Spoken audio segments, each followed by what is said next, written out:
The DBMK 1/32 scale Hawker Sea Fury FB.11 is a brand new supersize model kit for 2026. Hello everyone, I'm Matt, this is Model Minutes, and join me on the workbench for the full build and review of this large scale model kit.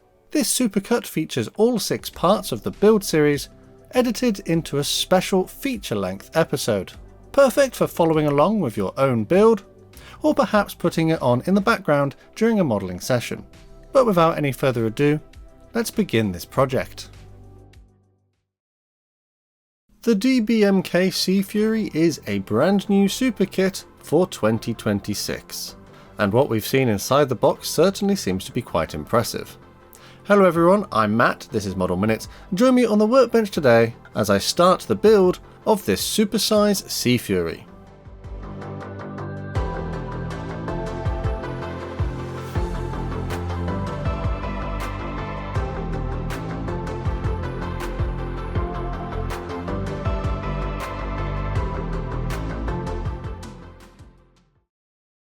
In this first episode, I'm going to be focusing on building up the cockpit of this kit. So I'll be looking at what the parts I like to build and sharing some of my thoughts as I progress through this project. For a deeper dive inside the box of this kit to check out the various aspects which are included, such as the instructions, paint schemes, decals and plastic parts, I've already created a dedicated unboxing video on that topic. But without any further ado, let's get a list of the products I used in this particular section of the build on the screen here to give you an idea of the kind of things to go and get if you fancy replicating what you see in these steps. As usual, my first step will be to cut the parts from the sprue using my cutters or carefully removing them with a sharp knife. There isn't really anything in the way of flash, there is only a hint of it in a few places, so cleanup is fairly minimal, although you do have to make sure to clean up the sprue gates where it was holding it onto the runners. Because this is a mixed media kit and features photo etch as well as plastic parts, I thought that it would be a good idea to try and use these elements as much as I can. The control panel has some lovely moulded detail on it, and you could apply decals to this, which are also included. However, because I'm going to use the photo etch, sadly I have to sand all of this detail off back to a smooth surface. The photo etch would be carefully cut away from its fret with a sharp knife. Any little burrs could be carefully sanded down. The photo etch does come included in the kit and is manufactured by Eduard. This sheet is pre-printed, but there is a second sheet which is just left in bare metal. To attach the photo etch parts, I'm going to use some super glue for this. So the control panel gets built up in a number of parts, with the main backing part being glued onto the plastic part, which I have carefully removed all of the detail from. And then there are a number of other parts which build up the control panel and give representations of dials. There are a couple of little holes at the top of the control panel for mounting the reflector gun sight shortly, so I did try and reopen these to make sure that I could mount it. And at this point I'm going to use some black paint. The majority of the interior of this cockpit is black, and I would carefully paint this by hand onto the plastic parts surrounding the photo etch. This kit does lend itself to being built up in a number of sub-assemblies. Normally I would glue everything together and then paint it. However, because we've got pre-printed photo etch, I'm kind of having to do it this way. There were some details which, when sanded away, were completely removed. To replicate these, I'm pretty sure there's some kind of buttons. I cut the ends of some cocktail stick and glued them into position. I would again paint these black, just to give the impression that they are here. Some Vallejo gloss varnish would be carefully applied to all of the dials. I would let it pool inside of the cutouts, taking care to avoid getting it anywhere else. This is going to help replicate any glass that might be fronting the dials. And now I can start gluing some plastic parts together. Tamiya Extra Thin Cement will be my glue of choice, and as mentioned there is a reflector gun sight. This comes in a number of small parts which must be glued together. I would say take your time with this project because there are lots of fine little details which need to go in various places. Having assembled the majority of the gun sight, it would have been painted black, and then there are some photo etch elements which can be glued onto this as well. Some clear film is provided for the reflectors of this gun sight, and these were cut to shape. To hold the clear film, you need to sandwich it between two pieces of photo etch. As you can imagine, this was incredibly fiddly, and I did have to complete this part off camera due to the tiny size of these components. But once I'd done that, these pieces of clear film could be superglued into the correct positions on the gyroscope gun sight. And with that done and now all cured, the gun sight could be mounted into those holes that I had to reopen a little bit earlier on. Turning my attention to the control panels on the side of the fuselage walls, once again there are a number of photo etch elements which can be installed here. If you didn't want to install the photo etch in this kit, you don't really have to, but of course it might be a little noticeable in places if some dials and things are not present. Some parts though are not represented as photo etch and are instead in the more traditional plastic. This was a little easier to complete. The side walls of the cockpit come nicely moulded with a good level of detail, and these control panels I've just completed could be glued into place. The fit of the parts so far has been really quite good. However, I would say just make sure you test fit things because the tolerances are quite tight. Some extra details can be added onto here, and again there are some which have had some photo etch attached to them. So actually building up the cockpit was quite a time-consuming process. I did do a quick scan over the instructions, and by the time you've assembled the cockpit to the point I get it complete to in this video, you will have used about 80 parts from the kit, being a mix of plastic and photo etch. There are some fine details in plastic as well, such as these pipes, which I had to take a little bit of care to get in the correct places. They may need a little persuasion to just sort of bend around certain elements, but they are designed generally quite well. With the attachment of all of these small details, I've effectively created a couple more sub-assemblies, and then once again these were given a couple of thin coats of the Army Painter black paint. I'm going straight onto bare plastic with this paint and just building it up as neatly as I can. I didn't see the need to apply any primer because this is a low traffic area once it's been assembled, and I shouldn't run the risk of removing any paint because I won't be handling it after I've installed it inside of the aircraft. I decided to hand paint these elements as well to try and preserve those pre-printed photo etch parts. If I do get any paint in the wrong place though, I could pick out the tops of the handles with a suitable colour. The pilot's seat comes in a number of components as well.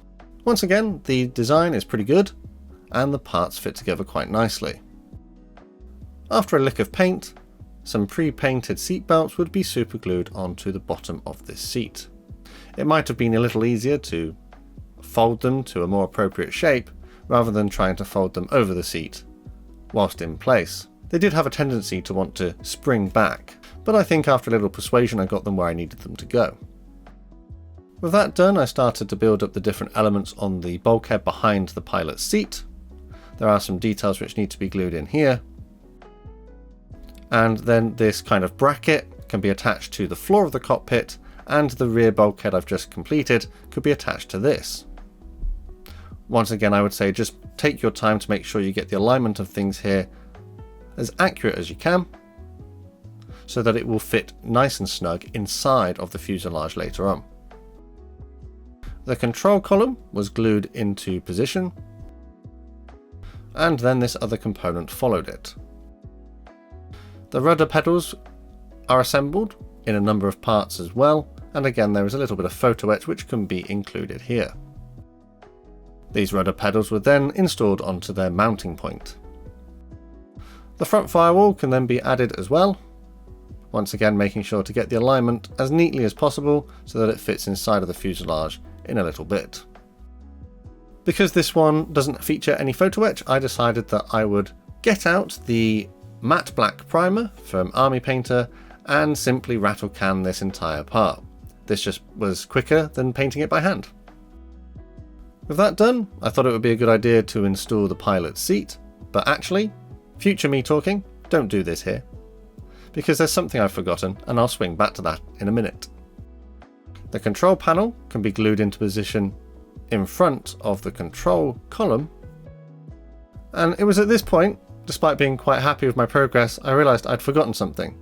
So I very carefully removed the pilot's seat so that I could attach the photo etch seat belts behind it. So these get glued into two little slots on the rear bulkhead, having passed them already through some of the details which are present. And once these have been glued in place, I could reattach the pilot's seat. This is a better way of doing it because it allows you to then fold the seat belts over the seat and glue them in position. That's not an error on the instructions, that's just me jumping ahead and not paying attention. Before I close up the cockpit completely, I'm going to use this Humbrol number 1 primer grey to do a bit of dry brushing. Having loaded this paint onto my brush and then removed it all again, the brush now feels quite dry, and I would use the residue on the brush to pick out all of the highlighted details. This is a simple technique which just adds some further contrast and a little bit of highlighting. I would go a little heavier in some places, such as on the floor of the cockpit, just to make it look a little more worn. After this, some Humbrol 62, which is a leather colour, would be carefully painted onto the headrest. This is probably not particularly accurate, but I thought I would do it just for a little bit of visual interest and break up the monotony of the colour inside of the cockpit. The sidewalls can then be carefully attached, and again, just make sure you take your time here. The tolerances are quite tight, but provided you've got everything in the correct places, there is a point where these things will just kind of snap into position and be seated correctly. So with both sidewalls now attached, it is a little bit disappointing that all this lovely detail is a little bit more trickier to see, but at least we know that we've done it. Before I finish this part of the build, I'm just going to attach together a couple of components which go behind the pilot's backrest, and these parts could then be attached to said backrest. Again, if you've built the model correctly, these things will slot into place and look quite natural. The final step in this part of the build is to attach this inside one of the fuselage halves.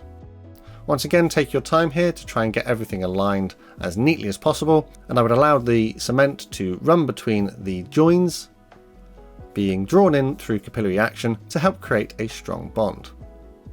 And with that, I'm going to call my first part of the DBMK Sea Fury FB.11 in 1/32 scale complete.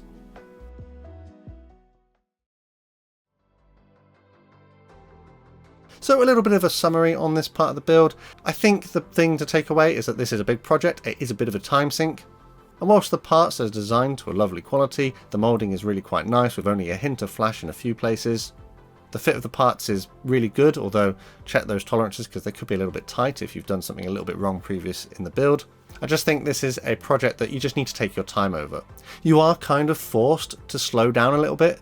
This kit has 10 plastic sprues, and slightly annoyingly, I found that just to build the cockpit, the parts that I needed were found on 7 of the 10 sprues. Some companies will put their plastic parts for different sections of the build, such as the landing gear, the cockpit, the wings, etc.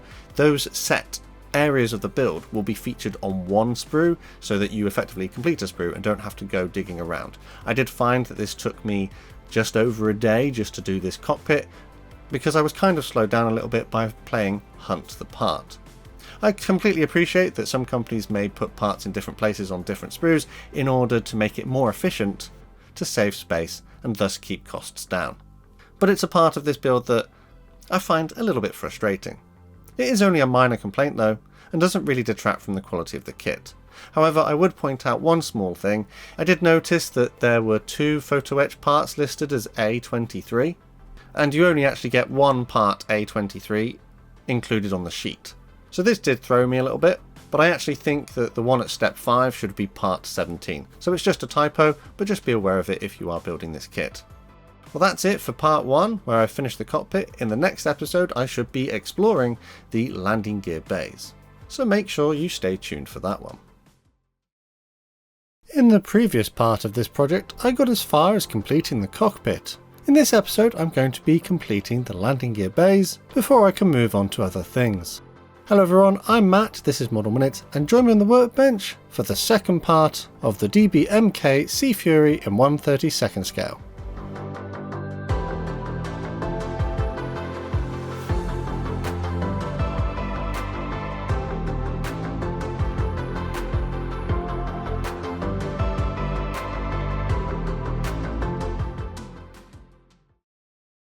with the cockpit complete, there are a few little bits and pieces I need to do before I can actually get to the gear bays.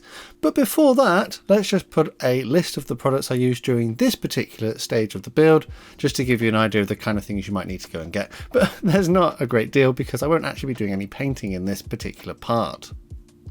Without any further ado, let's get into it. So first up, I'm going to be adding the various small parts which make up the rear tail wheel support strut. If I remember correctly, the entire tail wheel and bay assembly consists of 11 parts, and was pretty fiddly. Don't get me wrong, the level of detail in this kit is particularly impressive, and the parts are reproduced rather finely with only a hint of flash in a few places. I did find it a little bit fiddly getting all these little bits in the right places though, and this is kind of a theme for this entire build. A steady hand and careful application of glue is essential to get the parts in the right places. Building up the tail wheel bay, there are various elements which need to be glued on, such as little bulkheads and things. And then finally, when you've made this kind of cage, you can add the tail wheel support strut. I won't actually add the wheel at this point, I'll leave it off until after some painting, which will come much later in the build. So this tail wheel bay was then glued into one of the fuselage halves, and I'm almost ready to join the fuselage halves together. Before I do this though, I do need to insert the engine exhaust pipes inside of part of the cowling. This will be done for both sides, as the steps are repeated. These parts of the cowling can then be glued onto the fuselage halves. I think here it's worth just pointing out that I did notice a very small short shot on one of the cowling flaps. You can see here the toothpick pointing at it, and whilst it's quite minor and I don't think I will bother doing anything to rectify it, I hope that mine is an isolated case and is not indicative of the entire production run. Turning the fuselage halves over, there is this small component which needs to be glued in, and then a larger kind of cage which acts as a support brace but also helps to kind of block in the cowling area. There is a central part to the engine as well. An engine representation is provided. I know that there is a 3D printed part which you could get separately to represent the engine cowling open to see engine detail, but that's not included in the kit. Instead you get this engine representation which can be glued into the fuselage halves. I would say just take a moment here to make sure you get this the correct way up. As far as I know, the two sort of supporting brackets which make almost like a W shape should be pointing towards the top of the aircraft. It's not indicated in the instructions, the orientation, and it could have been handy on the part to have like an arrow on the back pointing the direction it should be orientated. With that done though, the fuselage halves would be joined together. The fit is generally quite good, but I would run my sanding stick down the seams just to tidy them up a little bit. The top of the nose can now be added as well. Again, the fit is generally okay here, but the way that DBMK designed this does mean that there is a seam we need to address. Some ammo MIG putty surfacer in medium consistency would be painted along the seam. This is mentioned in the instructions and is supposedly a result of the injection moulding process. This seam was not present on the aircraft, this was a single piece of cowling, so I filled it in and then sanded it as smooth as I could get it. DBMK have indicated where there should be some rivets, but not filled in the entire panel. So I'm going to use this B-Izzy riveting tool in 1mm size. I do actually have the double wheel here, as I don't have a single, so because I only need to run in one line of rivets at a time, I'll actually hold the riveting tool at an angle so only one wheel engages with the plastic. Using the rivets which have been moulded into the surface detail as a starter to indicate where they should go, I rolled the riveting tool along the surface to try and replicate where the rivets should be. I think despite the fact that I don't have a single wheel riveting tool, this has come out reasonably okay. I guess it remains to be seen how this looks after I've done some painting much later in the build. And it's at this point that the fuselage is in its most basic form and I can move on to the landing gear bays proper. So the first steps for the landing gear bays are to build up the kind of panels or sidewalls which form the structure of the landing gear bay. There are a variety of small parts which need to be added onto these side walls. Once again, this is an exercise in patience, as this is incredibly fiddly. With 2 of these walls now complete, I would move on to the large front wall of the bay. Again, there are loads of small parts which need to be added onto here. I think in total there are around 70 parts which build up the main landing gear bay. As I mentioned in the previous part of this build, this is a little bit like hunt the part. So you get 10 sprues included in the kit, and for this stage of the build, you're going to be hunting for the ones that you want on 5 of the sprues. This definitely slows down the build process and took up quite a bit of time. So the central wall of the gear bay, which splits it into its 2 halves, does have a number of components which need to be glued onto it. But you will notice there are lots of little pin marks which are moulded into the surface. These are indications of where some wires can be added. And you are given a wiring diagram, but it's not to scale, which I would have preferred because you could cut the wires to shape and the correct size before adding them onto the part. It was pretty much a trial and error endeavour. I did originally start by using 0.2mm silver wire and supergluing it into the surface. However, I found that to be incredibly tricky. So what I actually ended up doing was stretching some sprue to make very thin plastic wires, and would instead use these and plastic cement to replicate the wiring. Again, at this point I just want to mention that there is a very small short shot on the bottom part of this central brace. Once again, I don't really see the point in doing anything to this because this is going to be flush against the surface of the landing gear bay and probably not going to be noticeable in the finished build. But it is a little bit frustrating that in this particular video I have noticed 2 areas of the kit which weren't perhaps moulded to their best quality. So these wires then. Following the wiring diagram in the instructions, I glued in the different lengths of wire and tried to form them and bend them around the different areas to get them to look kind of about right. I don't know how accurate I probably was with this, but it seems to be okay. I think that given that there are those little pin marks in the surface of both sides of this part, and you do actually need to add the wires to both sides, and you can't drill these little marks out because they're not symmetrical on both sides, or at least they didn't appear to be, so they do become a little bit noticeable. It almost looks like termites have been eating the I would say woodwork, but it's actually, I think it would be metal. So to hide them, I thought that adding the wires would be the best case. All in, this part of the build took me, I had to do it over 2 days because it was just too time consuming, and it was like between 2 and 3 hours per side to get all the wires in place.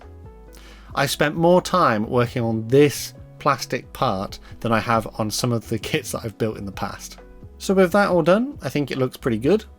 I'm quite happy with the level of detail, but the sad thing of course is once you've completed the kit, and from a normal viewing angle, none of this is going to be visible.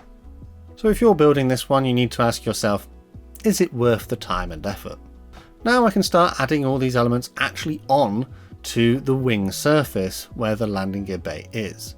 There are a number of panels and flat pieces which have to be glued in, and then I can start adding the walls, which I've already added all of those details to. The fit is pretty good, everything locates quite positively, and because we're now working with bigger parts, the progress here was a little quicker.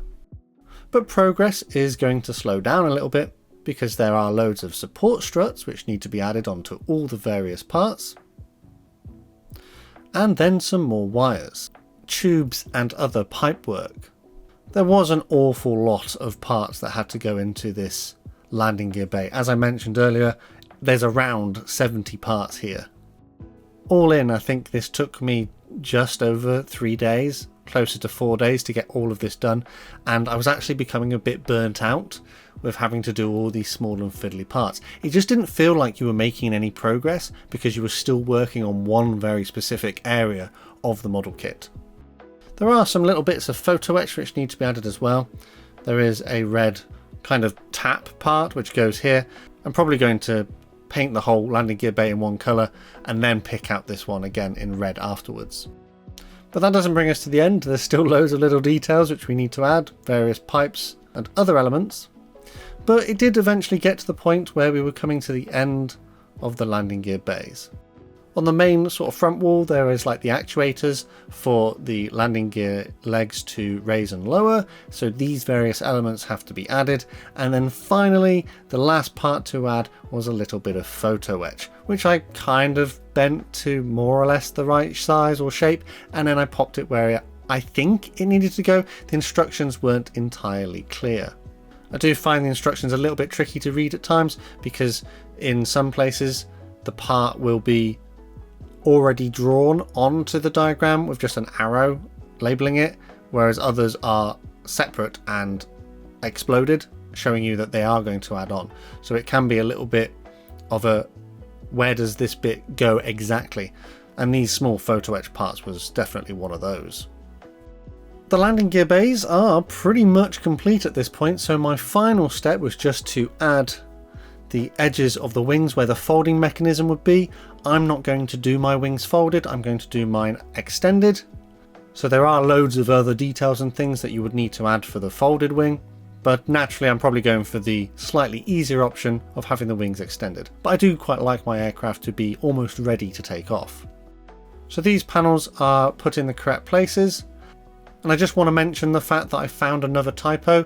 In the previous video I found a typo which confused me, but in this one there is a second typo, which kind of meant you had a 50-50 chance of getting it right. So when adding these panels to the sides of the wing, E18 is listed twice, but actually I think the second one is E17, at least that's what I did. I find it a little bit strange that I've encountered a couple of typos now, which I would have thought would have been picked up during the test builds of this kit. It's not unusual for typos to creep into model kit instructions, but I am a little surprised that I've encountered two. Hopefully though, this will be the last of them and I won't see any more.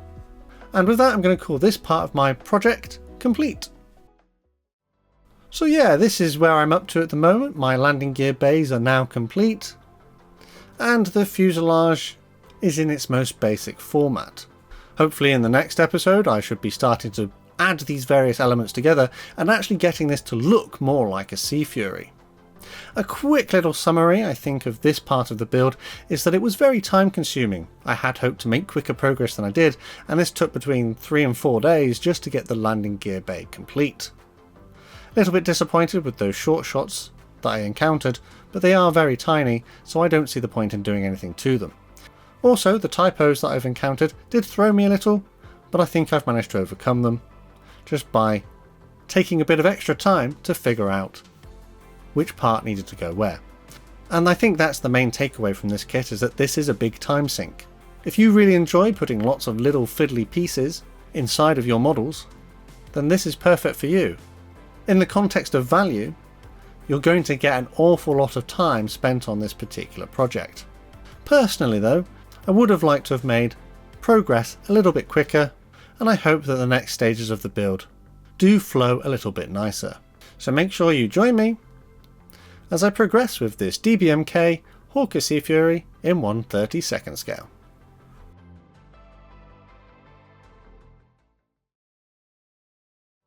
In part 2 of this build, I got as far as completing the main landing gear bays.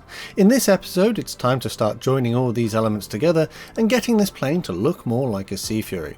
Hello everyone, I'm Matt, this is Model Minutes, and join me on the workbench as I continue this Supersize model kit.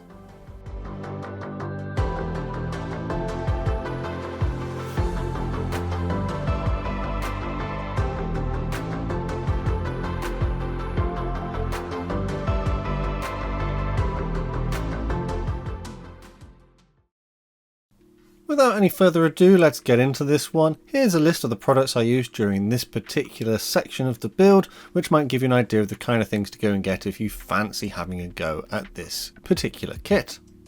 So first up, having completed the landing gear bays, there are some elements that still need to be added to this particular area of the model kit, such as the air intake on the leading edge. There is a photo etch grill for this particular part, which I use some super glue to pop into place. Just make sure you get it kind of the right way round. It does seem to have a slight, almost like chamfer to the edges, and it fits in one orientation ever so slightly better than in the other. There are some representations of the cannon barrels which go inside of the wings, and they can be positioned into their slots.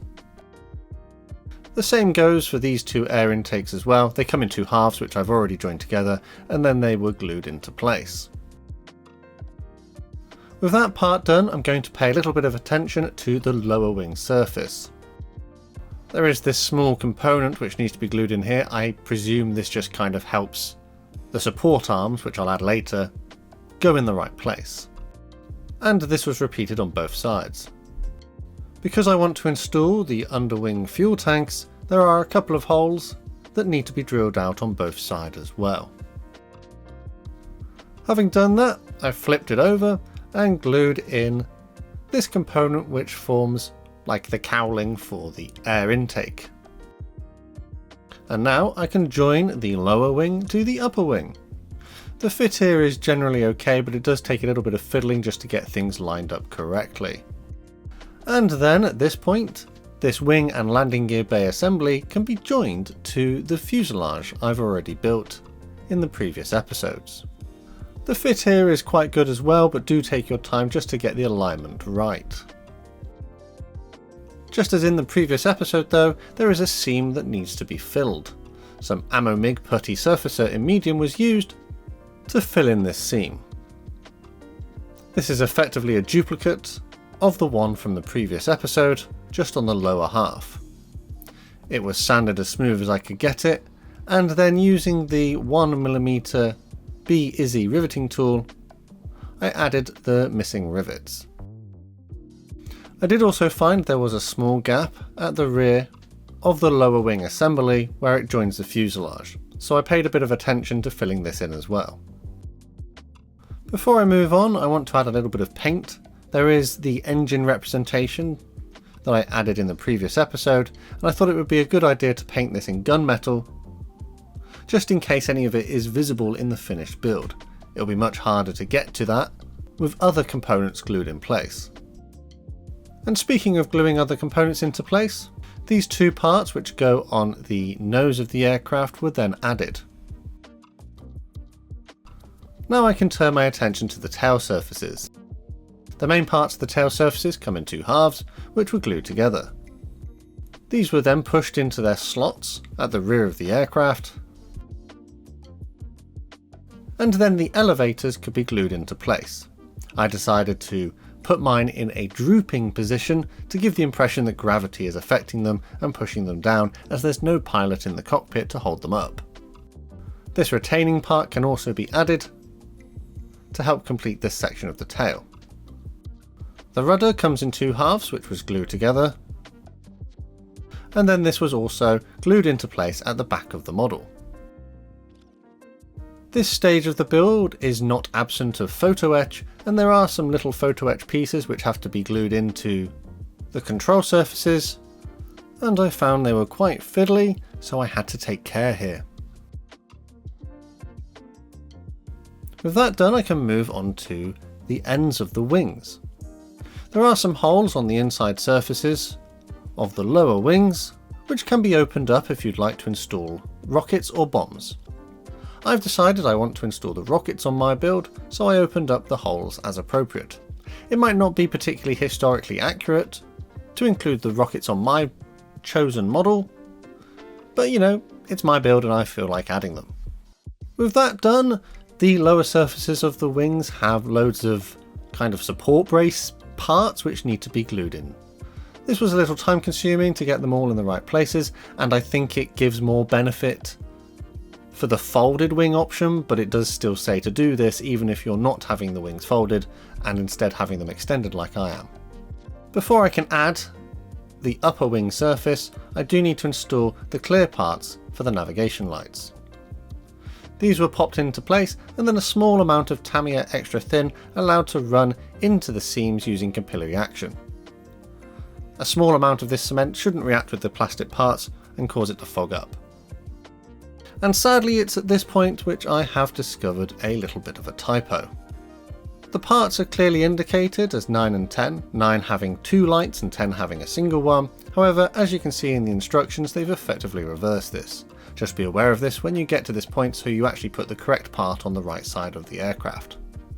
To pick out the centre of the single light, I'm going to use some demonic yellow.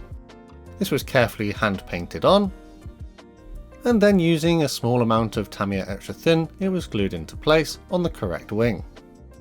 For the other two lights, I'm going to use pure red and green skin.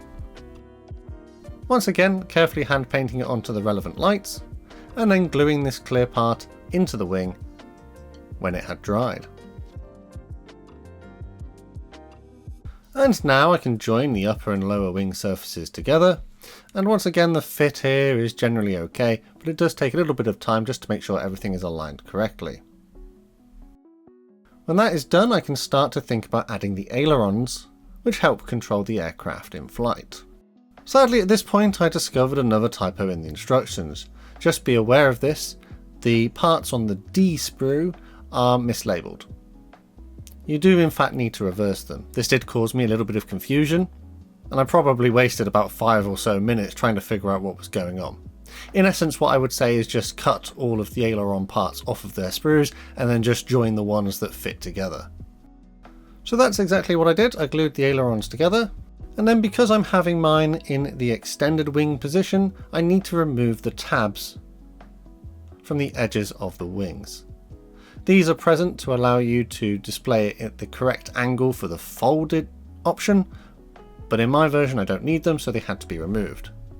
The ailerons were then glued into position on the relevant wings, not forgetting to add this small control part to the aileron in the little slot. Now it's time to think about adding the ends of the wings to the main assembly. There are these support struts which need to be pushed into the main wing, and this should help support the rest of the wing. There are these little panels which need to be kind of slid into place, but I really struggled to get them in position. I couldn't quite figure out what was wrong here and why they were not fitting, and I had to make modification to them to actually get them to fit. So this required cutting bits of plastic away and also parts away from the inside edge of the wing. This was a bit of a struggle. I couldn't figure out why the extended wings would not fit correctly without gaps, and it took a bit of time cutting away all the various bits and pieces to get there. After some considerable fiddling around and trimming away different bits of plastic, I kind of got to a point where this would slide on and look mostly okay, but it's not perfect. The gap here is a little bit excessive, probably a little bit too large. I don't think this gap would have been so big in the actual aircraft, because it would probably ruin the aerodynamics. So what I think part of the problem is that when I was gluing the upper wing surface onto the lower wing surface, I glued the upper wing to those brace supports as well, because the instructions don't tell you not to. I think had I not glued it to that, there would have been a bit of flex and things would have been able to slide into place a bit better. So hopefully this graphic I've put on the screen here explains it a little bit better. If you are doing your wings extended, it might be beneficial just to not glue the top wing surface onto these support parts, as it might not hurt getting things in the right place. Because I wasn't entirely happy with that gap, I decided that I would add a bit of the putty surfacer to fill it in, and then did some sanding and rivet rescribing to try and tidy it all up. And it's at this point I'm probably going to call this part of the build complete. And here we are, we're now at a point where this is actually starting to look a lot more like a Sea Fury. I would like to say that this part of the build has been particularly flawless, but unfortunately there have been areas which haven't been great. I had to make small modifications to the wings to get them to fit correctly, and there was a bit of sanding and filling in places, which, although I followed the instructions as best I could, there are a few gaps in places which just seem to be kind of present. Additionally, it's a little bit disappointing that I've encountered a few more typos with parts being mislabeled in the instructions, which caused a bit of confusion, but I think I've managed to overcome that now. I am on the whole very impressed with the general fit of the kit so far and the level of detail, but to say to get to this point has been a particularly easy process would be a bit of an inaccurate statement. This has definitely put up a challenge in places, but I am glad that I am making progress with it now. In the next part of the build I should be looking at completing the other sub-assemblies such as the landing gear legs, rockets and fuel tanks, which I have not yet completed, before I can move on to some painting, which should hopefully bring this project one step closer to being complete. In the previous part of this series, I managed to get the model kit looking mostly like an aircraft. In this episode I'm going to be focusing on the key sub-assemblies that need to be completed before I can move on to any painting. Hello everyone, I'm Matt, this is Model Minutes, and join me on the workbench as I continue this Supersize model kit.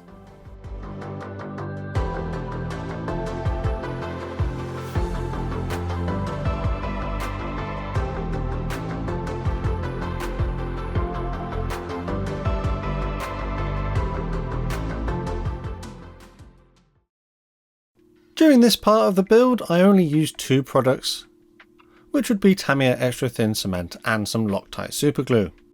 So the first sub-assembly which I like to complete would be the wheels. Now the wheels do come in two halves which need to be glued together. I did need to tidy them up and sand away a little bit of plastic, particularly where the sprue gates were, just to make sure I got a good fit. It is worth noting that you get the choice of different tyres with different treads. I'm pretty sure I picked the correct one for the version that I'm going to be building, as it was mentioned in the instructions. So the main wheels are joined together, and then so too is the tail wheel. I did sand along the seam a little bit just to tidy it up and make it look a little neater. The next sub-assembly I'd like to complete is the landing gear legs and doors. Now the landing gear legs have a brass rod which have been provided and insert into a channel between the two halves. Unfortunately, in my example, there is an ejector pin mark right in the middle of this channel. This ejector pin mark is blocking the insertion of this brass rod. So to fix this, I held the two halves of the leg together and then opened up the groove using a small drill bit in my pin vise. Again, it is worth pointing out that there are early and late legs, and the version that I'm building requires the early style.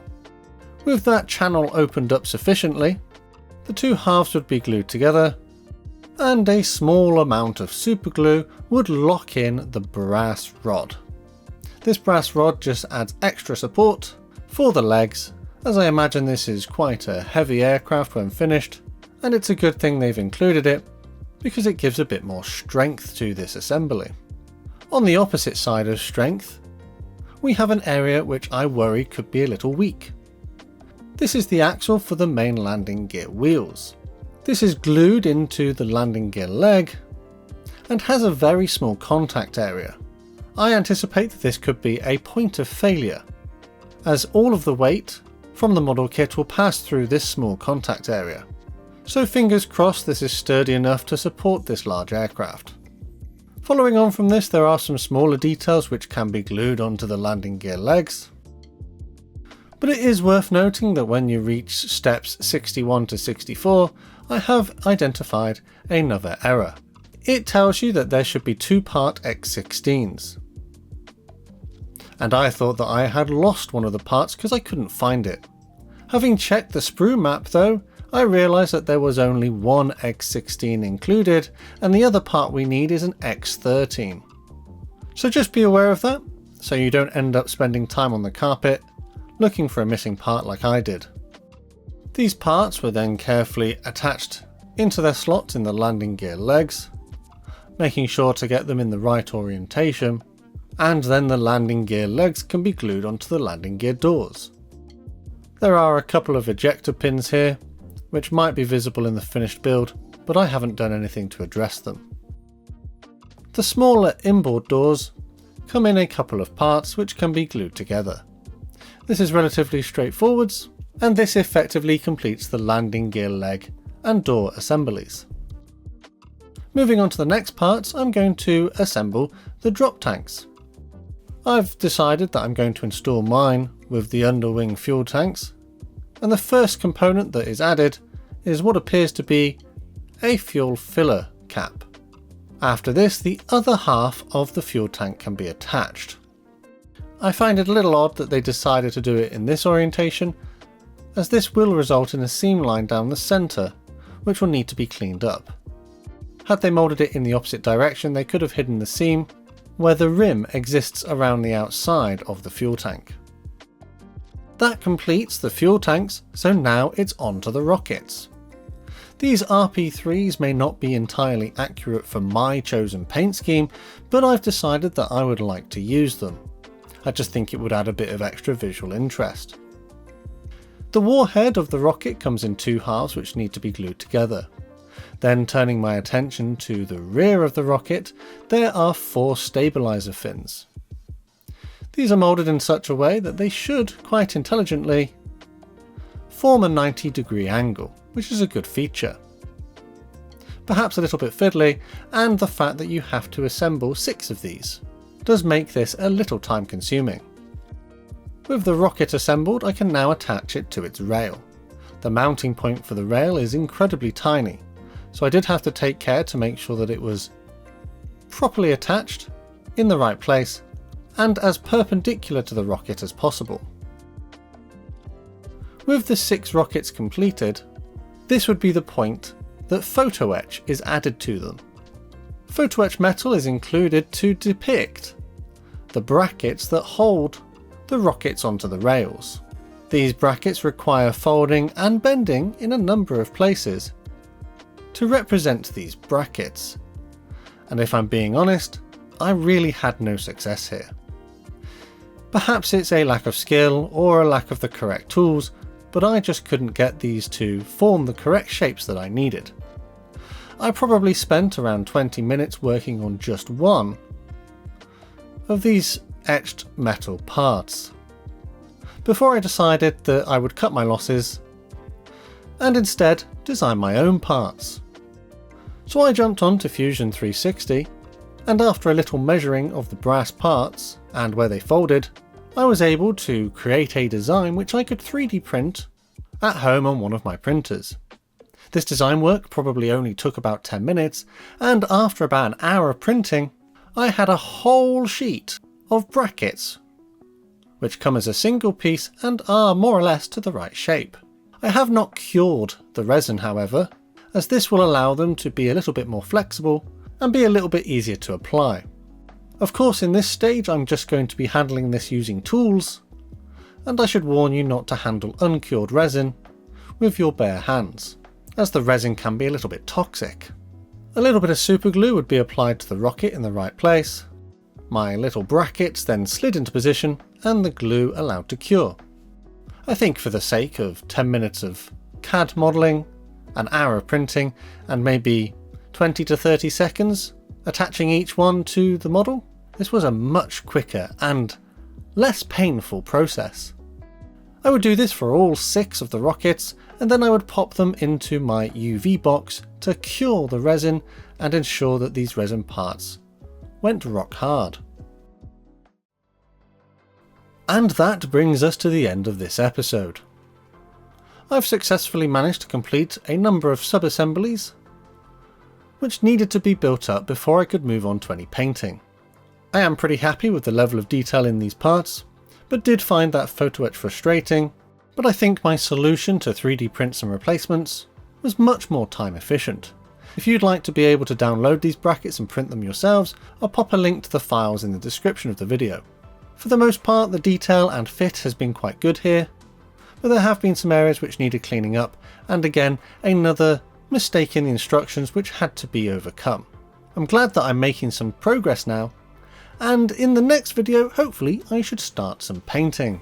So make sure you stick around for that one.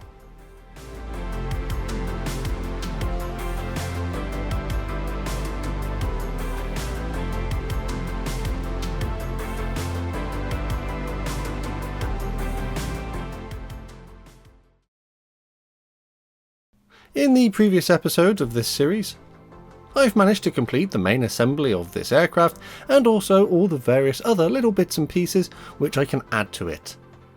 In this episode, I'm going to be focusing on the painting and decaling, so join me on the workbench as I continue this Supersize model kit.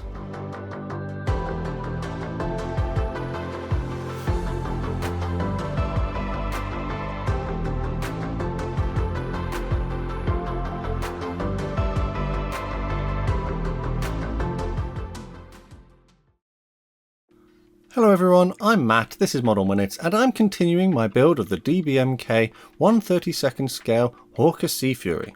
I'll pop a list of the products I used in this particular section of the build to give you an idea of the kind of things to go and get if you fancy replicating what you see here. And without any further ado, let's get into it. So first up, I need to paint some lights. Pure red would be painted onto the section of the port navigation light. This would be repeated, but instead using green skin on the starboard wing. Plate mail metal would be used to carefully pick out the moulded representation of the light bulb. With those lights done, I'm going to mix together some demonic yellow and matte white to give a sort of representation of Hawker primer. On the port side of the aircraft next to the cockpit, there is this little hole. I wasn't entirely sure what colour to paint this, so I referred to some images that I took whilst I was at the Navy Wings hangar for the DBMK launch day. It appears to me that this is the canopy jettison release handle for ground crew to use. In these images it appeared to be a light yellow, so I painted it an appropriate colour. So having mixed the white and the yellow together, this would be painted in here, and I think it will do for this particular part. With those parts done, I can now install the clear covers on the wingtips and also for the jettison handle. A small amount of Tamiya extra thin cement would be wicked along the edges to glue them onto the model. Now, to mask this kit, I've been out and purchased a UK scale modeler canopy mask set for this particular model. These are pre-cut onto some yellow masking tape, and it was a simple process to peel the parts that I need from the sheet and stick them onto the relevant canopy components. You do get internal and external masks for the main canopy parts, so that's what I did. I applied them to both sides. In some areas though, the masking tape doesn't cover everything, so some Vallejo liquid mask was used to fill in these areas. Again, I would do this on both the internal and external surfaces if it was required. All of the wing lights and other parts that I've just added also have masks, so these were carefully applied. You do get some for the wheels, but I'll probably hand paint those instead later on. And now it's time to prime. This SMS surfacer in black was loaded into the airbrush and then sprayed over pretty much everything. This should give a good base coat for the next layers of paint to stick to, and as it is an airbrush ready lacquer, it was dry pretty quick.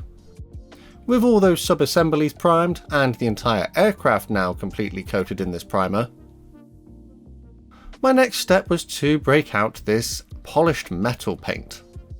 This was painted onto the underwing fuel tanks, and also the panel around the engine exhausts. When that was dry, I masked this painted panel and also walkways at the wing roots. Now, the painting instructions don't actually tell you that you should have black walkways, but having looked at images of the real aircraft, it would appear that there is one, so I've masked this as well. Now to paint the main colours. Thanks to the support of my Model Club members, I've been out and purchased this Hawker Orange Line, Royal Navy and Fleet Air Arm paint set. There's a couple of paints in here which I can use, and these are lacquer based. So the first one is this Sky Type S, which I thinned down with equal amounts of Hawker's lacquer thinner. And this would be airbrushed onto the lower surfaces of the aircraft. I'm doing what I like to call lazy shading. So this is where I build up the camouflage paint to give a bit of modulation to the different panels and things. So it would be built up in the centre and not so heavy around where the panel lines were. This was quite a time consuming step as this is quite a large aircraft. I'd also paint this onto the pylon on the underwing fuel tanks, the spinner for the propeller, and all the external surfaces of the landing gear covers. Again, doing a bit of lazy shading to try and modulate the paint and give a more three-dimensional effect. With that done and dry, the next paint would be this extra dark sea grey. You can see that I've masked the lower side of the aircraft to try and get a nice neat edge between the different colours. Again, I would conduct a bit of lazy shading here building up the paint in different areas to try and modulate the finish and give a more three-dimensional effect. It is a little bit more difficult to see on the darker surface though, but I don't think it looks too bad in the end. I did have to make sure not to forget to paint the aircraft canopies as well.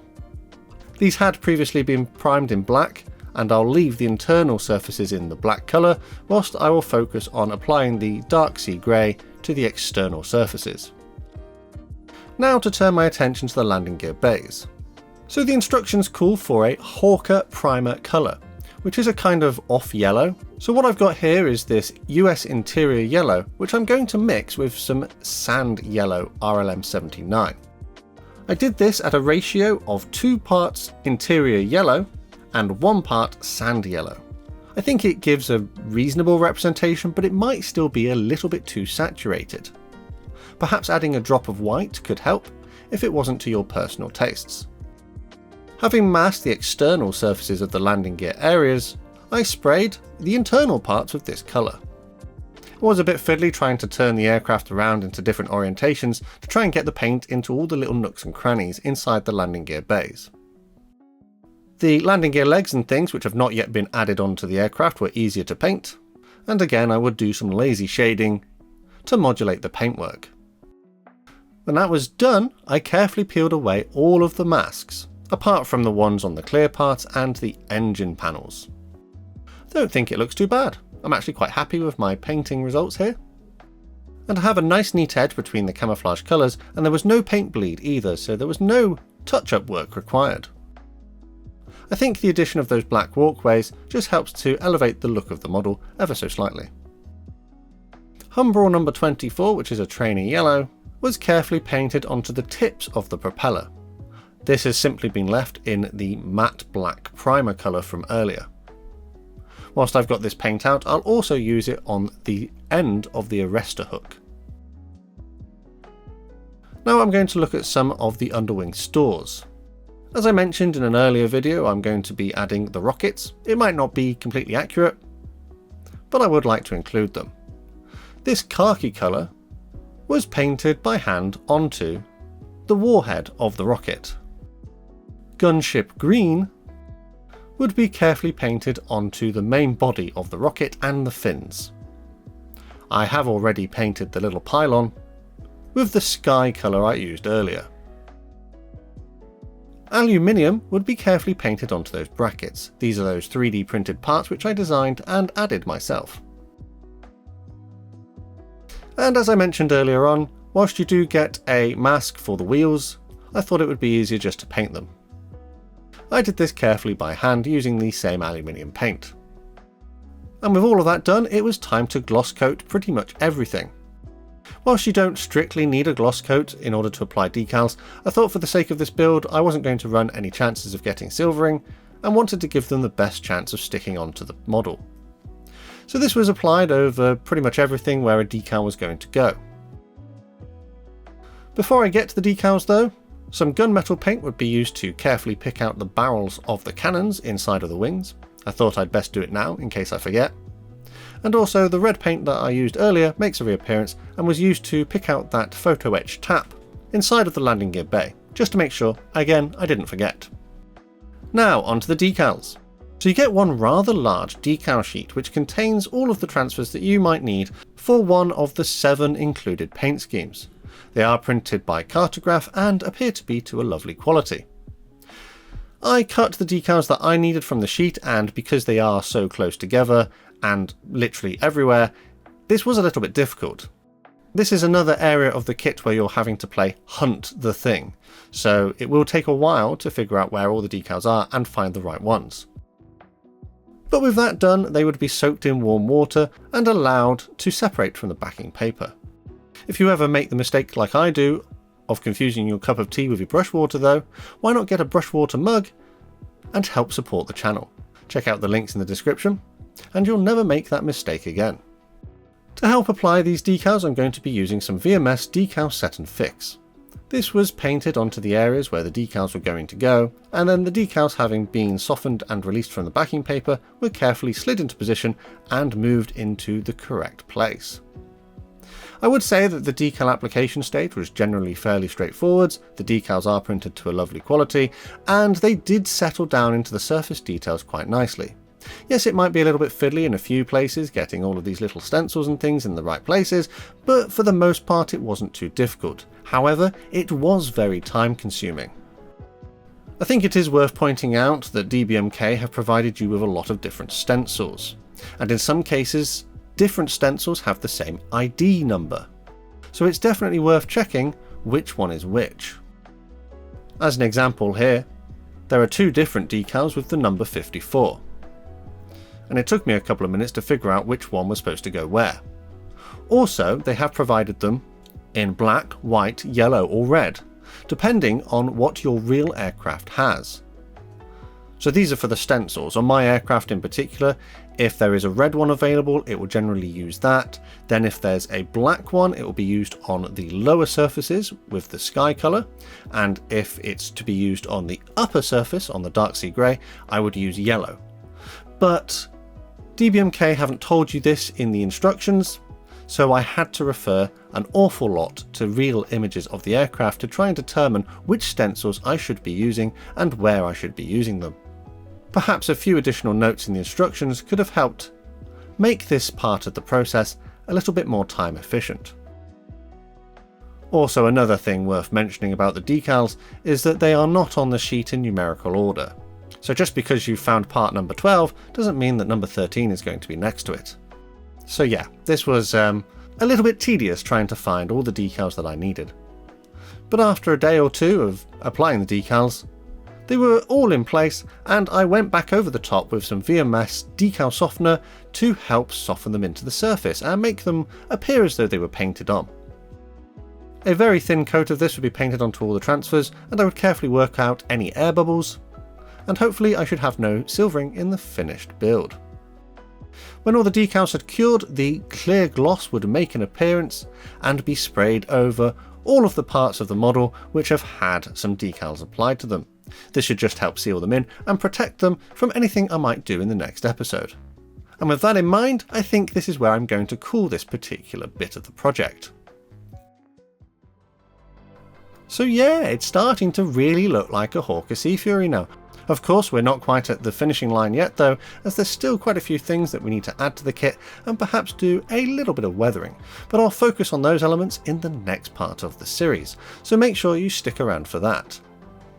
Of course, I think it only fair to just do a little bit of a summary. I do like that you get 7 different paint schemes to pick from, and the decals are printed by cartograph, which means they are to a good quality. But as I mentioned earlier on, I just think DBMK needed to provide a little bit of extra information or context to help you find the right decals that you need. Putting them in numerical order on the decal sheet would have been helpful, but I understand that it might be all jumbled up purely to save space and keep costs down. But it did make it a bit tedious and frustrating. Also, another frustrating element was the lack of guidance on which kinds of stencils that you might need. I've made a judgment on what I needed to use based on actual images, so I had to do my own research. For the most part though, I'm pretty happy with my current progress, and whilst I've not used Hawker lacquers before, I'm really happy with the paint finish that I've achieved here. And I'm looking forward to getting this completed in the next part of the series.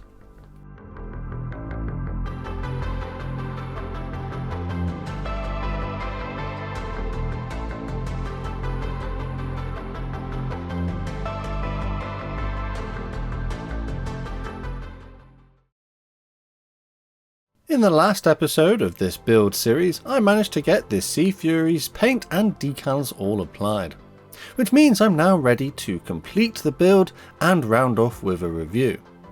Hello everyone, I'm Matt, this is Model Minute, and join me as I complete this Supersize project.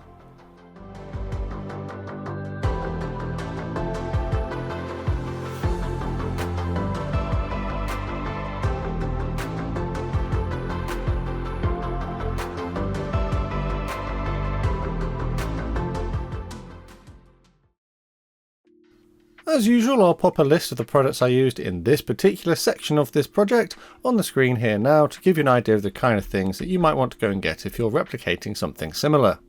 So the first thing I want to do to this kit is a little bit of weathering. I enjoy using this Humbrol number 79 blue-grey enamel, which I thin down with some white spirit to make a very thin paint. Applying this over the entire model should help run into all those recessed details, such as the rivets and panel lines, and help add a little bit of extra contrast. This is quite a thin wash, however, so I won't really need to remove any of it once it's started to dry. It should give quite a nice subtle effect, adding a little bit of depth to the details. This was painted over basically the entirety of the kit, but I would make sure to avoid any of the clear parts, as I have found the white spirit I've used to thin it down can react with the clear parts and cause them to fog, so I was just a bit more careful around those areas. But I would make sure not to forget the different elements such as the wheels, the rockets, the spinner, and the landing gear parts, which are still yet to be attached. For the tyres of the wheels, I wanted to add a little bit of extra contrast, so some Humbrol 64 light grey enamel would also be thinned down with some white spirit, and then this was painted on the tyres to add a little bit of extra depth to these areas. A dark wash wouldn't be so great on a dark surface such as the black tyres. I left that to dry, and then the next steps was to start adding the various elements onto the model which have not yet been added. On the tail wheel bay I added the doors on the side and then popped the wheel into position. Some Tamiya extra thin cement should help glue everything nice and solid. The footstep for the pilot could be glued into position on the bottom of the model, and then I started attaching the landing gear components. This was quite fiddly to get into place with all the little support arms and things which need to be carefully positioned, so this took a little bit of time to get everything in the right place. The wheels could be glued onto their axles on the landing gear legs, and all of the various doors and other components need to be glued into their slots as well. For the centerline doors, I attached the actuator arm before attaching it onto the kit, as I thought it would give the best support for that. And that pretty much completes the landing gear bays. So moving on, the underwing fuel tanks were glued into their holes on the lower side of the wing, and then the 3 rockets on each side were also glued into their holes. I did have to take my time here to make sure they remained level as the glue dried. There is this little aerial mast kind of thing which sticks out the bottom of the plane, so this was glued into its hole here. And then some gunmetal paint would be used to give it a more metallic look. At the rear of the aircraft, I popped the arrestor hook into position, and then flipping over the model, I added another little aerial wire. Again, a little bit of gunmetal would be used just to make it look a little less obvious. There is a pitot tube on the leading edge of one of the wingtips, so this was glued into place. And then a little bit of the Sky Type S colour was applied to the lower side, and then the dark sea grey painted onto the upper surface. I used a cocktail stick here because these are lacquer paints, and I didn't want to ruin any of my brushes. For the tip of the pitot tube, a little bit more gunmetal would be used. On the side of the fuselage, there are these little doors which open up and act as a footstep for the pilot, so they were glued into position.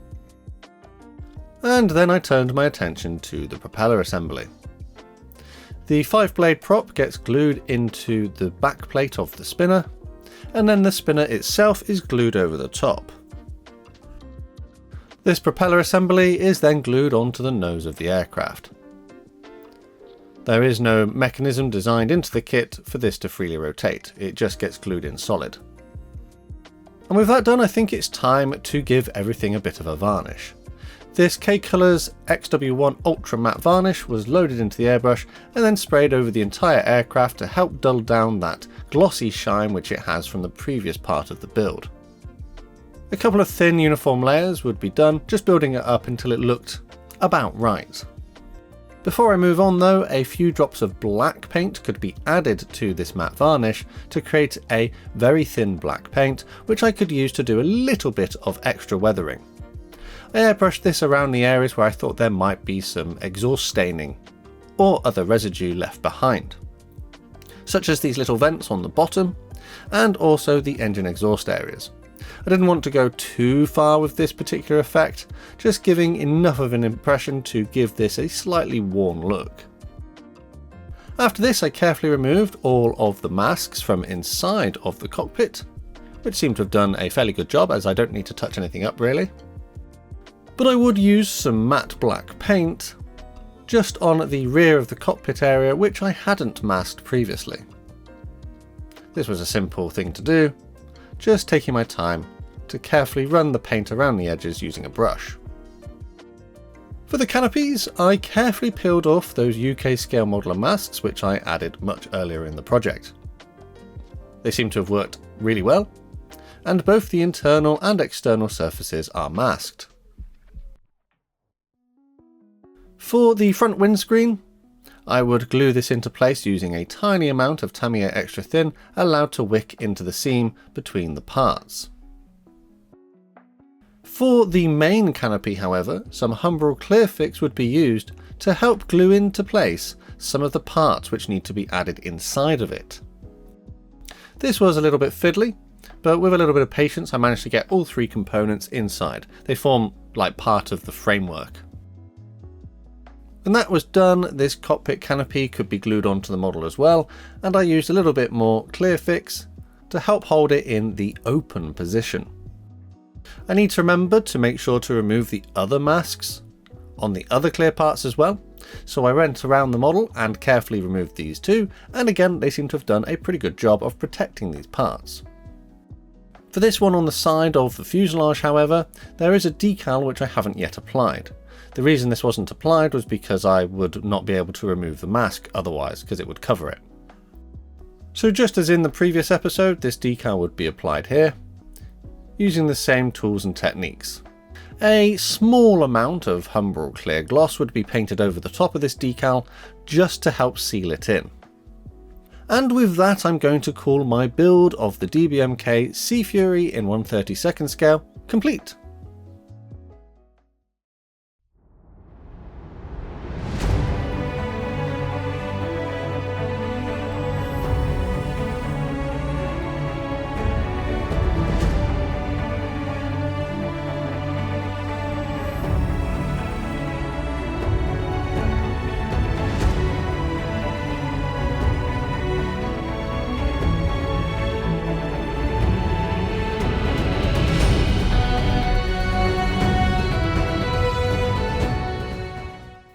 And that's another build under the belt. So let's get into the review of this model kit. I'll start with the less positive aspects of this product and then swing into the parts that I really like. Sadly, I did notice a couple of small short shots in some of the parts of this kit. Whilst I didn't initially identify them in my unboxing review, I did spot them during the build. They are really minimal though, and I didn't bother to do anything about them as they are so small.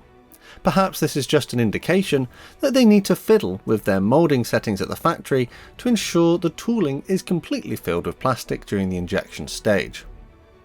Another frustrating element was the identification of a number of errors in the instructions. Whilst it's not uncommon for the odd typo or mislabeled part to appear in the instructions from a variety of manufacturers, often it's just the odd mistake that has slipped through the cracks. Sadly, in the case of this kit, I counted at least 5 of these errors, which did cause some headaches trying to identify the correct parts. And at times, I even thought I had lost a couple and spent time crawling around on the floor before realising they were still on the sprue and the instructions had just mislabeled them. The instructions are probably one of the weaker elements of this kit, partly due to the errors mentioned, but also due to a lack of consistency. I did notice at times that some parts that need to be added to the kit are shown as exploded diagrams and have arrows pointing where they go, whilst others will just be shaded in a different colour already in position, indicating that they should be attached at this point. This shading was not consistent however, with some parts that needed to be attached being shaded in colour, and in other steps, parts that had been previously attached were shaded as well. This did mean that it could be misunderstood, and that there could be more than one of these parts that needed to be added, which was not the case. The final thing in relation to the instructions I'd like to discuss is that DBMK explained at their launch day that they had spent an awful lot of time researching this kit during development over about 4 years. But sadly, some of this research did not make its way into the paperwork. As an example, it seemed on the real aircraft there were black walkways at the wing roots, but they were not identified on the paint scheme. Also, you get loads of different stencils in different colours to pick from on the decal sheet, but the instructions don't tell you which ones would be best for your chosen paint scheme, so something I had to do my own research for. In my case, I used black on the bottom and yellow on the top of the plane, following many Google searches and investigation of images of the real aircraft, but I feel a single sentence in the instructions could have helped explain this. Errors aren't confined to the instructions, however, and even extend as far as the box, with the item code being incorrect on the front of the artwork. The 32001 code is actually for their de Havilland Hornet model kit, and this Sea Fury should be 002. The Hornet was released around the same time as this kit, but is more of a limited edition short run product compared to the Sea Fury, which is meant to be a little more mainstream. Whilst some of these problems don't directly affect the build experience and the enjoyment you might find in the model kit, they do start to add up when you notice them and cast a little doubt as to whether you may find more. A point for improvement I could suggest for this kit, or any they have in development, is the placement of the parts on the sprues and the transfers on the decal sheet. They just need to make a little more sense. I appreciate that their layout might have been done in such a way to save space and make the moulding process cheaper and more efficient, but this did result in a lot of playing hunt the part. You would think that they would be placed in numerical order, or at least all the ones you need for a certain section of the build placed on the same sprue, but this was not the choice they made and resulted in a great deal of time being spent just finding the part or decal that you needed. A linked concern to the instructions is the order of assembly in a few places. As I identified during my build, I had some fit issues when joining the wings, which could have been my error, but as I followed the instructions and glued some elements as instructed, it is possible these parts should not be glued to allow a better fit. I would suggest that if you are building this kit, to dry fit before committing to cement the parts together, just to check things are going to go together nicely. Another area of this kit to be aware of is the way it was designed with panels having seams across them. DBMK did mention that this was a design choice linked to limitations with the moulding process, but it does mean that to get the most out of this kit, you will have to fill and sand seams, and then add rivets to hide these areas. For a company that emphasised buildability as one of their key aims for their kits, aspects like this means that for a less experienced modeller, the kit would not be as buildable compared to those who have more knowledge, practice and tools to work with. A design choice that DBMK also made was to have some areas that require scratch building your own parts in order to get the best out of the model. In particular, the central wiring of the landing gear bay. You probably could omit the wires if you wanted to, but the little marks for their positions are noticeable. A wiring diagram is provided which is semi-helpful, but seeing as it is two-dimensional and all the wires are the same colour, it's hard to determine which wires go over or under each other. Another aspect of this kit worth mentioning is the mould seam along the centre line of the cockpit canopy. This is again a result of the design of the kit having used slide moulds to get the correct shape of the part.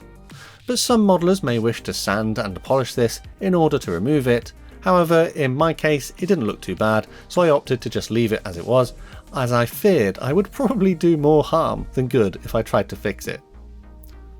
The following points are a little more minor, and these come down to some of the options that were not included. Firstly, whilst it's not a prerequisite for pilot figures in this scale, and often quite rare, I think the inclusion of one could have helped DBMK really stand out in this area. There is also no provision to have raised landing gear designed into the kit, or at least it isn't mentioned in the instructions. But I think with some modification the landing gear doors could be placed over the gear bays to replicate that.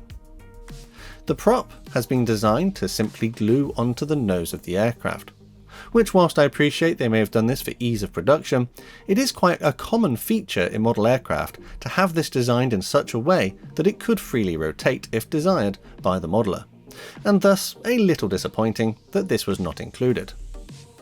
Another feature I would have liked to have seen is the option to display the flaps lowered, and I did find an image of some CAD renders that DBMK shared way back in 2023 where they clearly considered that as part of the design, but for some reason it never made its way into the final product.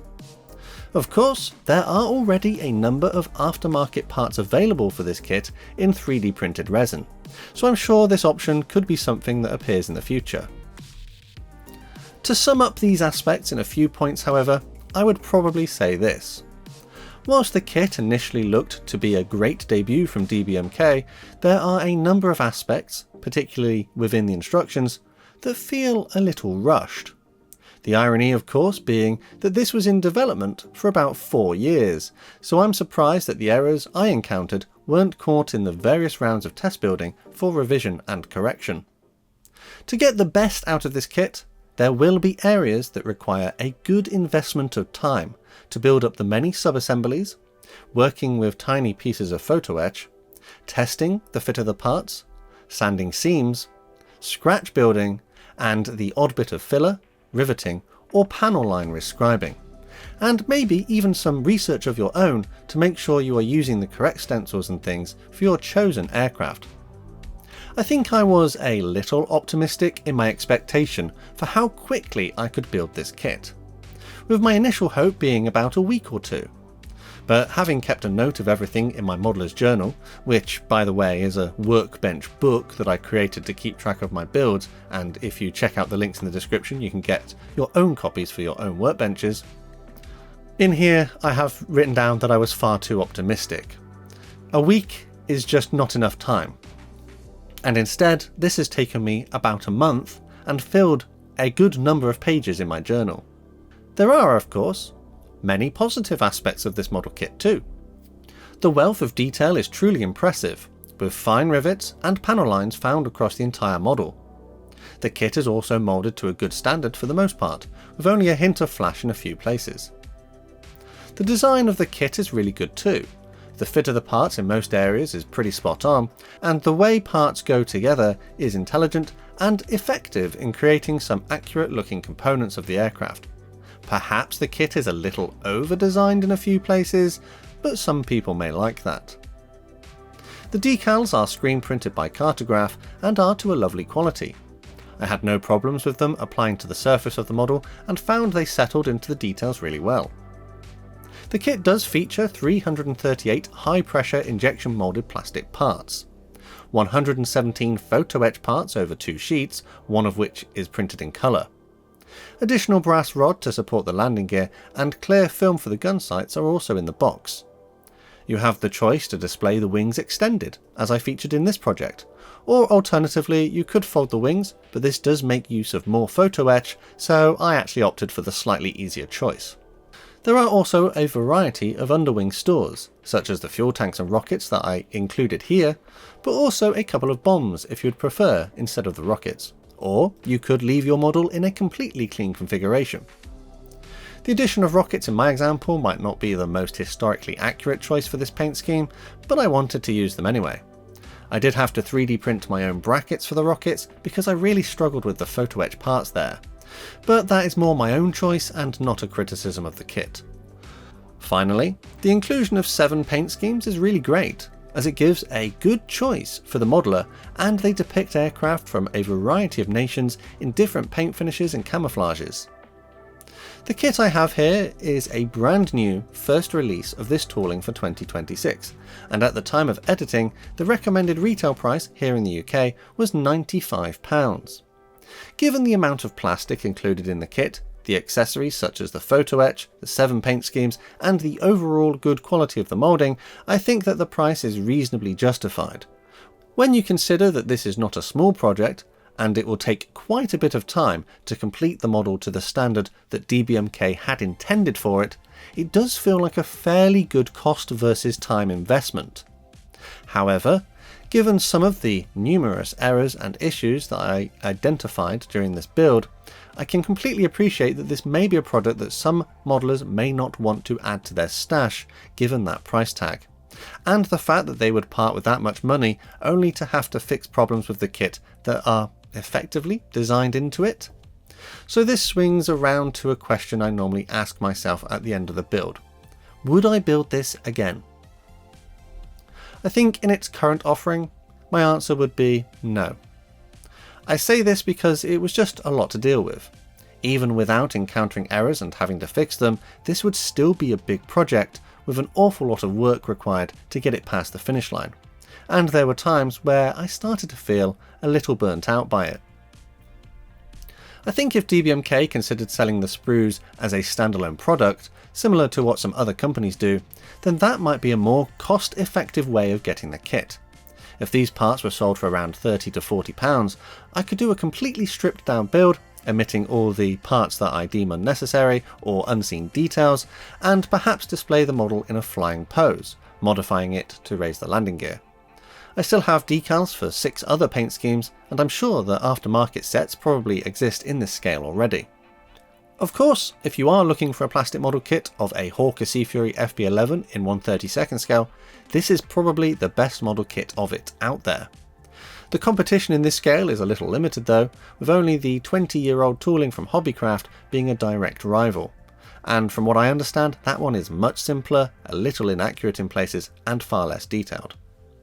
So yeah, whilst this build has been a challenge, and there are definitely areas of improvement, I do hope DBMK takes these elements on board and uses them to help develop their future products. There is a lot to like about this kit, but I think for a debut it wasn't perhaps as polished as it could be. And my worry is that some modelers could have been put off this brand new kit due to some of the problems presented here. After all, you can only make a first impression once. My suggestion would be that if you do want a pretty impressive model of the Sea Fury in this large scale and have some experience fixing problems and are willing to invest the time and effort into this kit to really get the most out of it, then this would be a good project for you. Personally, I hope that DBMK continues to develop and improve. They do seem to have some interesting subjects in development for the future, and I could be tempted by their Scimitar and early Mustangs which they have announced. Before I round off the video, I would like to make a quick discussion about the products I used. Firstly, the UK scale modeler canopy masks work perfectly. Absolutely no problems there, as they do the job they were designed to do. The Hataka paints were really good to use as well. This was the second time I've used their lacquers, and I'm really happy with the way they applied to the surface of the model. Perhaps the dark sea grey isn't quite as blue as the actual aircraft in preservation at Navy Wings, but then every paint company seems to have a slightly different blend. I think the lazy shading I did on the paintwork has helped to give a slightly more three-dimensional effect, and although quite subtle, I do like the way it looks. My simple weathering of the dark wash and also the smoke stains around the engine helped to make it look a little more worn, but I didn't want to go too far with this, seeing as the preserved aircraft I saw at the Navy Wings hangar looked quite well maintained, so didn't want to go too excessive with these kinds of effects. The Hawker primer colour I mixed for the landing gear is probably a little too saturated, but I imagine a drop of white could help with that. The actual shade seems to be much debated, so this may come down to the modeller's preference. There are a few little areas around this model which might look a little untidy up close, but I did try to make this build as clean and complete as possible to give it a fair shot. After all, this is the biggest project I've done in a while, and it really put my skills to the test. So yeah, I think it's probably time to leave this one here. This is a large model kit with many good features, but some areas that definitely needed a little extra work or improvement. I think this is a reasonably good start for DBMK, and I hope that any future releases address some of my concerns in this review, which I hope could see them produce some truly exceptional products in the coming years. But do let me know down in the comments what you thought of my build, and if my assessment of this kit was fair.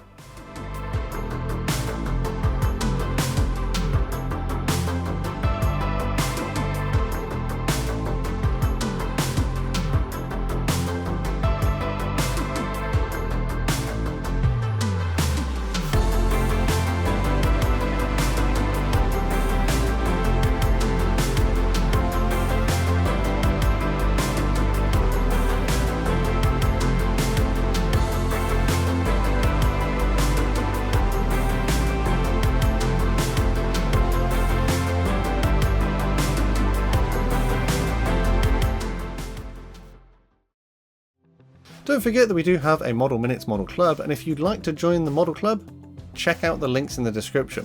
Massive thanks to these guys on screen for the extra support they give the channel. And if you'd like to join them and get exclusive access to early videos and other perks, full information is below the video.